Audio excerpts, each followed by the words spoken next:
this evening, I have the pleasure and the privilege of speaking with Mr. Al Anderson. And Al is a legendary guitarist who has played not only with Bob Marley and the Wailers, but also with Peter Tosh, Aswad, Carlos Santana, Lauryn Hill, and many more. His current band, the Original Wailers, recently had a solo concert in Morocco where they performed in front of 150,000 people. That's huge. So this year is Al's 51st anniversary since his introduction to Bob Marley and the Wailers. Wow. And he's one of the few people alive who can say they really knew Bob Marley. That is because true. of all the time you spent with him. Yeah. So thank you, Mr. Al. Sure. Welcome to our platform. Thank you. So good. The first question I want to ask you is, so you were the only non-Jamaican member of the group of Marley and the Wailers. So tell us, how did you come to be a part of this group of Jamaicans? Okay. I moved from the States to England, and I was working first with Richard Branson from Virgin Records. Right. And I had the opportunity to work with Oswald and Delroy Washington on an album called I Sus. It's about 1972, 73, around there. You probably weren't even born yet. Yeah, just about this time. So by working with Virgin, I got to meet a lot of people from different labels when they were touring America. Okay. I got to know Oswald when I moved from America to England. But before that, I was with like Osibisa. Oh, really? Oh, yeah. Traffic. Oh, wow. Because Osibisa is from Ghana. They're from Ghana. Lofty Mayo is my good friend. Wow. Super magnificent musician in person and artist, along with Wendell Richardson. Right. Dell. These are the guys that I met in America with Free. Okay. And Steve Winwood from Traffic, but they were from Island Records. Okay. And I was leaving America knowing some English labels like Island, but when I got to England, I didn't work with Island Records first. I worked with Richard Branson's Virgin Records, which Oswald was there. But the reason why I went to England from America, because I met Chris Blackwell and Paul Kossoff, the lead guitarist of Free, and Steve Winwood, Jim Capaldi, Dave Mason, and Woody, the saxophone player. They told me, come over to England, man. There's a lot of work, and we like the way you play, and I'm going to be doing a solo album. Woody was, Chris Wood was the flautist and saxophone player. So I became really good friends with him and the lead guitar player from Free. So it was the two groups, Traffic and Free, from England. So I went over to England, and these guys, they put me up. They were friends. And I got to know Paul Kossoff from Free. They had a lot of hit songs, a really big rock group. But I was at his house, and he was a good friend of mine. And so we were sitting there, and the phone rang, and it was Chris Blackwell, who I hadn't seen for maybe a couple of years from when I met him in New York City, along with him being the CEO of Island and signing the Wailers, Bob, Peter, and Bunny. It was him on the phone talking to the lead guitarist of Free, that he needed to get down to the studio because Bob Marley was in England doing a solo record. You know, he had left Peter and Bunny. They split. And that they wanted a British guitar player to play on the Nazi Dread album. But he had been drinking and smoking, and he felt that he wasn't in the mood to do the session with Bob. And he gave me the opportunity to substitute for him. And his name is Paul Kossoff. really great guitar player. He had a big collection of guitars. I was always with him. He was one of those guitar players who always had a lot of people in his house jamming and writing songs. Okay. And so Chris said, well, send the young American kid if you can't make it. So they sent a mini cab for me, and I went down to Basing Street Studios. Okay. And there was Chris Blackwell and Bob Marley in the studio. I walked right in the studio, and I went to work on the Not to Dread album. And that's how I got from America to England to reunite my friendship with Chris Blackwell, Traffic, and Free. It was Island Records. Traffic and Free was the guys that got me introduced to Bob Marley. It was a rock group. Okay. Had nothing to do with reggae. It was rock and roll. Okay. Okay. So when you met him, what was that experience like? Your first time meeting Bob Marley? It's funny. I came straight from the taxi into the studio and didn't say anything to him till we were finished recording. So I didn't go in and say, oh, hi, Bob. Hey, Chris. It's like, hey, guys. I walked right into the studio. I plugged in to the amplifier and I said, what do you got for me? Because I was more interested in hearing what Bob's music was that I was going to play to produce my guitar parts for. Because Paul had Catch a Fire and Burning. Okay. The first two albums that Island distributed. Right. So I was like, wow, this sounds interesting. I knew Jimmy Cliff. I knew Dennis Brown. I knew Oswald, Alton Ellis, and all these people. Jimmy Cliff, especially Jimmy. I knew Jimmy first. But I didn't know Peter, Bob, and Bunny's music, nor did I know them as recording artists and characters that had a group that was on Island Records. Okay. So just walked in the studio, played 6, 7 songs, and then after I finished, I went into the control booth where Chris and Bob was, and that's when I met Bob there. Okay. And he had a lot of hair. Okay. You know, he had a lot of dreadlocks, and I wasn't so familiar with the Not to Dread. Okay.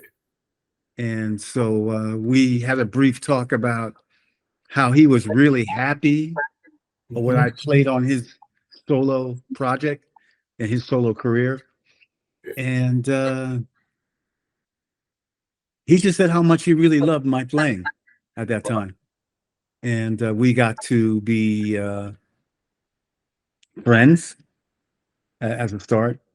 But Bob was like 5'6", and he wasn't really tall.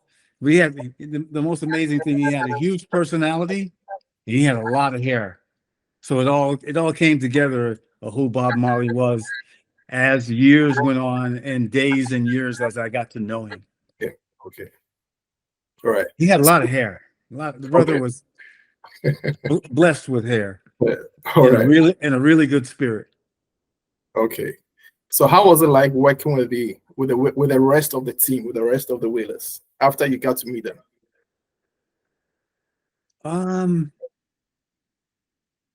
I had never witnessed anything like that in my life.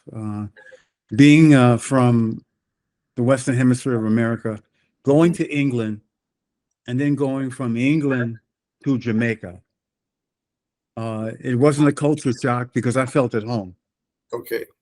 You know, and I felt as though I was around African people. Okay. Because they eat the same food that you eat, and they have the same manly, strong behavior as a man, which I had a lot of respect for. I loved everybody, man. Okay. The Barrett brothers, Earl Wire Lindo, right, Peter and Bunny, because I met them the day that I got on the island. I met almost everybody. Oh, briefly. Okay. They were a beautiful group of brothers that I'm so privileged to have the opportunity to have lived with and shared musical creation and relationship with. They were beautiful. They were beautiful people. Right. Well, that's good to know. Just really, I love Jamaica. First, it was the food. Then it was the rum. Okay. Oh man, do I love Ray and Nephew? Yeah. I know Ray and Nephew. The white rum, you know it. Yeah, the white one. Yeah, that's good stuff. Yeah. Yeah. I had a great party with that rum for many years. But they were just great. They were just great men. Everybody they were talented. They were really strong mentally. They had great views on their philosophy of life. And they treated me not so nice in the beginning because everybody thought that the American had come to Jamaica to separate Bob from Peter and Bunny. I came to Jamaica to help get reggae music on American radio, number one, and to be a servant to the music community as a servant. You know, I didn't come with any special requirements. I just wanted to get in with a group of musicians and just create and play fabulous music, which I had that opportunity to do once I met all of the Wailers. But I noticed in the list of Bob Marley and the Wailers albums, I think you did not play on Exodus. Was there any reason? Okay, this is what happened. Now you're getting into the fire. All right.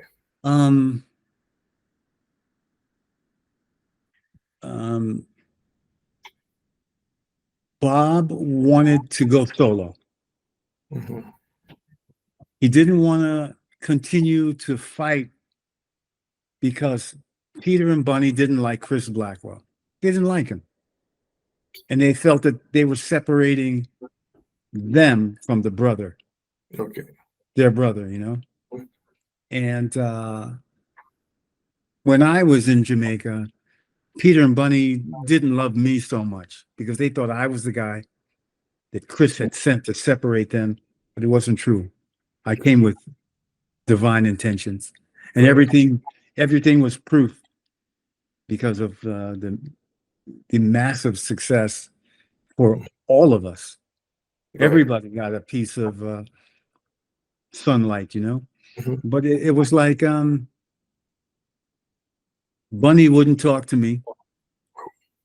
He looked at me with a scorn, you know, and Peter used to burn me with his spliff. He'd walk by me and burn. He didn't know me. I was some Yankee guy. That was coming to stir up, you know, cause trouble. Right. But it wasn't true.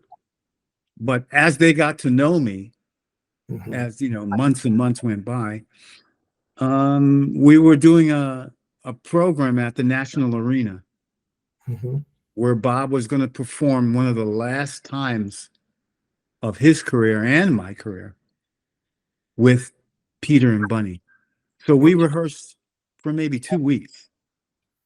And then as I sat next to all of them and tried to get my feelings and learn their music and their vibrations, we became much closer as time went on.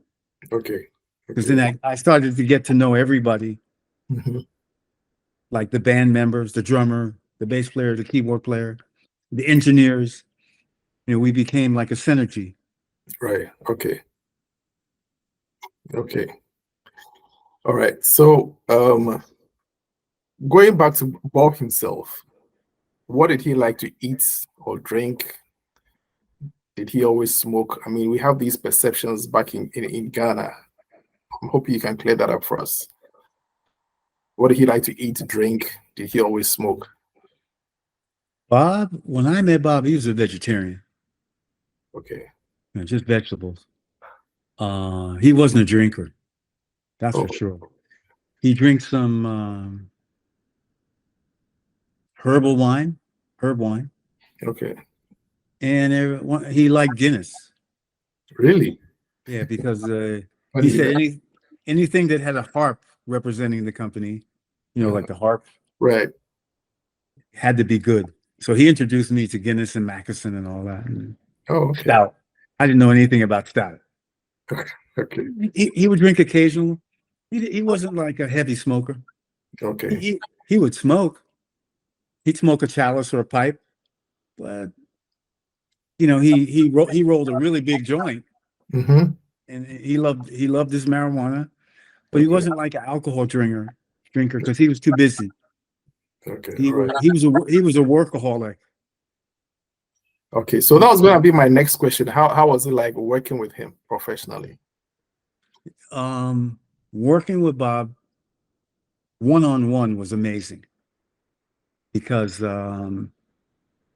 he had the perfect production team, and the production team had the perfect songwriter. Okay. So, being as one of the members, Carly, Tyrone, Family Man, and Wire, and a lot of times myself, and sometimes myself, would literally have something to do with producing the song that he would write. Okay. He was a hard worker, exceptionally hard worker. He was writing songs all the time, and he never had a free minute because he had thousands and hundreds of people around him. He was like Fela.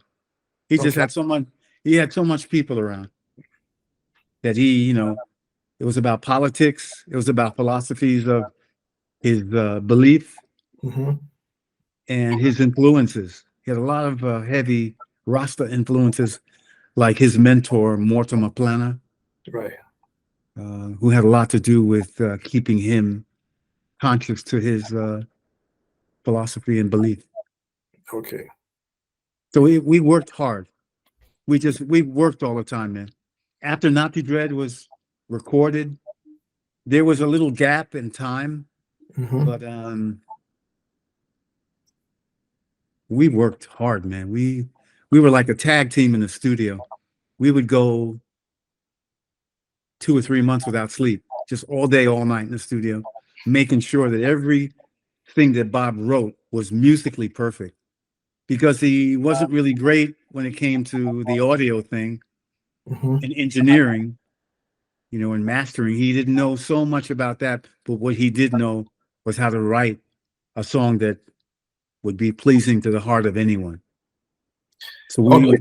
we would always work on the music, and he was working on the lyrics. And Okay. if somebody in the band had some songs, like Tyrone, Carly, and Family Man wrote a lot of songs with Bob that they didn't get credit for.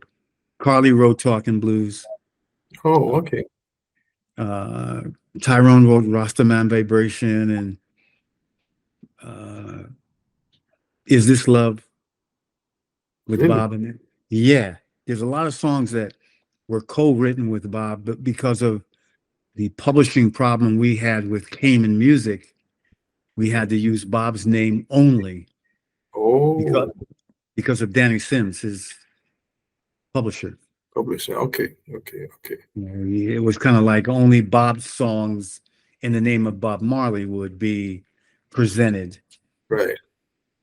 And like jamming, Tyrone wrote jamming too. Really? With Bob, yes. 50-50. Yeah. I think I saw that on his Instagram feed sometime before he passed. Yeah. He was 1975 when Tyrone came in, 74, 75. Mm-hmm. The whole platform of Bob's songwriting and production went 100 feet in the air. It was that good. Tyrone Downey was a musical genius. Everybody in Jamaica knows that, and Africa, because he used to work with Yusan Duro, Tonton Oh, wow. David, Okay. Tekken Jaffa Koli, and like Bob didn't write everything, but he wrote most of Most. Okay. the material that everyone's familiar with, most of it. But the songs that people don't know, like Redemption Song, was written by Earl Wirelindo. Oh, really? Yes. Wow. I don't Bob think didn't. people know that. Nobody knows. Yeah. The Wailers never the band members never got their just deserves, Right. because it was never a thing to be competing with the center person, the person that is in the middle of everything, that Right. has the responsibility. Right. We were a band, so far as I'm concerned. Bob felt that he wasn't a solo artist, and it was him.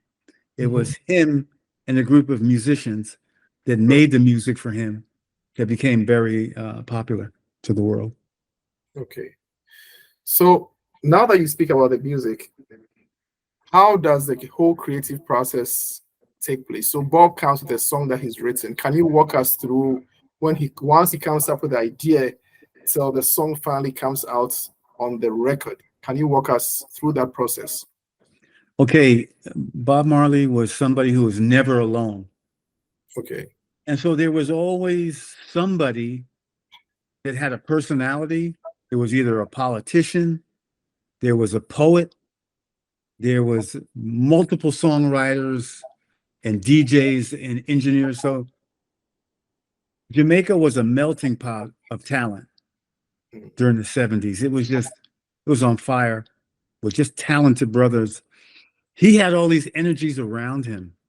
Okay. And I come from the Motown era. Those people, Frankie Crocker, the OJs, Michael Jackson, right. like that. Okay. Michael Jackson, Marvin Gaye, Temptations. Okay. I come from that. And the way that these guys were writing their songs, it was like an urban city they got their inspirations from. Bob got his inspirations from country people and city people. Okay. So it was the people that were in the circle that he was in the middle of, that he would catch personalities. People would say things, people would do things would happen that would influence him lyrically.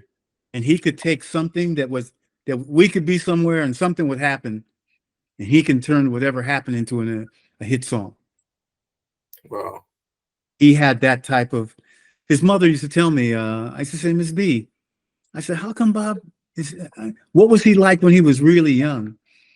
She said, oh, when we used to go to the market, he used to always like songs like Harry Belafonte, Please Don't Touch Me Tomato.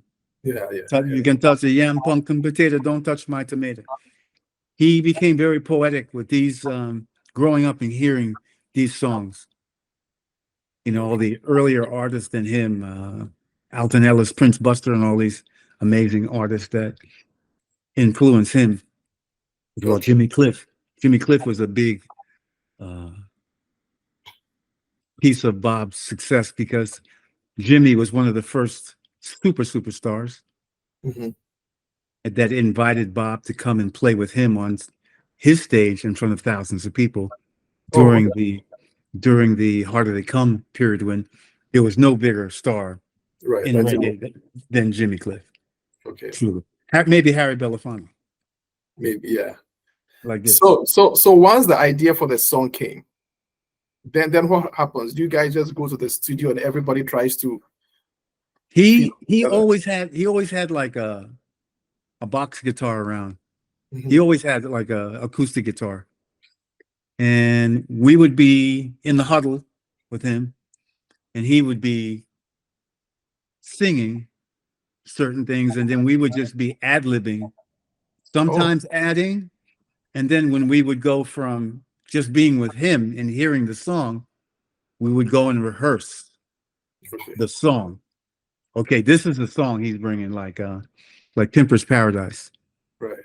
He went to a party, and there was all these girls there, and they were giggling, and there was no jokes. They were laughing, and they were having fun. So he took these inspirations and would put it into song. And what we would do, we would say, no, Bob, don't use that chord. Use this chord, or let me, Tyrone or Family Man or Wire would say, we'll use this progression in the chorus or the bridge. Okay. So we would have something to do with the production. Okay. Indirectly. because we were working as a unit. It wasn't about, hey, I produced this, I wrote that, and wanted to be like the Hercules of the day. Right. That wasn't what it was about. It was about give Bob everything he needs to make this song like 100%. And we did that consistently for years throughout my whole involvement with him. It was the band and Bob Marley together in a unit writing songs and producing his music. Okay. For years. Now I've heard some songs at the beginning, maybe when you guys first put it together. And then when I heard the actual song that came out on the record, it was vastly different. Yeah. So you can tell a lot of work. I heard Babylon System like in its fancy. Sure. Completely different from what finally came out. And you can actually tell that a lot of work has gone into it. But at what time do you guys know this is it? This is good enough for the record? Because we would rehearse and then take what we rehearsed, go into the studio and change it for the better. It's like, wow, right now this works better than it did 2 weeks ago. Okay. So, and that's where Wire would come up with a breach. Tyrone would play strings or horn lines. Okay. Like Top Ranking. You know, you hear all that. That we play Top Ranking maybe 3 or 4 times. That's and it. We said, yeah. And then they said, okay, now we're going to record it. Okay. Because Bob had hundreds of songs. Okay. This is a natural born songwriting poet. He had that sewed up. He never had a problem or never struggled because he could read something in the newspaper. There would be something politically happening. There would be something that he didn't like Johnny was a good man. Okay. You know, the woman holds your head and cry. Right. Your son's been shot down on the street and died. That happened right in front of him. Oh, really? Yeah. So he could write about this. You know, we had a lot of people involved. Bob was a politician. He was a musical politician, revolutionary. You know, that he used music as ammunition. Right. To put it in the target to let politicians, Eddie Seaga and Ronald Reagan, George Bush, he let them know that Jamaica wasn't going to bow down to the Western Hemisphere. Right. Because he was all about working with a man like Michael Manley. Okay. Who was very close to Castro. Okay. He comes from the Bust. Michael Manley comes from the Bustamante family. Oh, okay. But this is bound to cause some problems. It being in the Western Hemisphere and Jamaica being so close to America, when you're supporting the opposite of the Western Hemisphere, because Eddie Seaga went to school with George Bush Sr. Oh, really? I didn't know that. He went to Harvard. Okay. Studied law and politics. Oh. Okay. And when George Bush Sr. became the head of the CIA, he wanted anybody in the Western, that was near the Western Hemisphere, to be more involved with the United States than Cuba or Russia. Okay. You understand? I understand. And then it became really heavy because Bob supported the politics of communism, let's say, more than the Western ideology that Eddie Seaga was promoting for Jamaica. And when Bob got Michael Manley elected again, it became really that's a problem. It became a tough situation for him because the opposite party thought that he was going to vote for them. Okay. Like Seaga used to come to Hope Road and be around. Yeah, he used to come to. He used to drive in with his security and talk with Bob about Bob taking support from Mr. Seaga. And Bob listened to his conversation politically, but he supported Michael Manley and got him elected again. Wow. So then the people in the Western Hemisphere that was with all those heavy societies over there realized that Bob Marley was a force to reckon with, because they couldn't control him, nor Right. could they control him verbally. Right. He spoke his mind of revolution and what he supported in Jamaica and Africa. Right. It was all about Pan-Africanism for him and not America. America, right. His intentions were to go from Jamaica to Africa and take it all there and build and grow there. That is actually one of the questions that I was going to ask, sometime down the road. Yeah, okay, so for now, I want to come back briefly to the music. When you watch your live shows, I have two questions to ask. The first one is, do you or Junior Marvin rehearse what you're going to play for the lead solo? Or do you just get inspiration and just take it from there? I think it's a little bit of both. Okay. Because you want to have it, you want to make it as good as it gets. Not only for myself, but for everyone in the band. Right. And so I always use the word improvisational. Okay. I love improv. I like to be put on the spot. Hey, play this. I don't even know what it is. And I can jump right in the water and I'm comfortable swimming. Wow. So, yeah, it wasn't about knowing it first and then like regurgitating it. Wasn't like that. It was all improv. You get on stage in front of thousands of people and go like, oh my God. Like the solo in No Woman, No Cry at the Lyceum. Right. I didn't know what I was going to play. Really?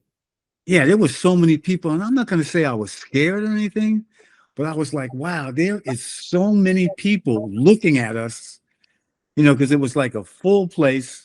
There were thousands of people there, and everybody seemed to be like, we had a direct connection to the people at that show. Okay. And so the people made us perform as good as we did, and vice versa. So it was pretty much like jazz, just going for it. It's just doing the best you possibly can, sound the best you can for the song that you're familiar with. Because I had no idea when the solo came for No Woman, No Cry during that time at the Lyceum in front of all those people. Man, I was like, wow. I couldn't believe it came out of me at the end of the day. And after that, I didn't even remember it till I heard it in the recording. And the most amazing thing is that we didn't know we were being recorded. I knew. Okay.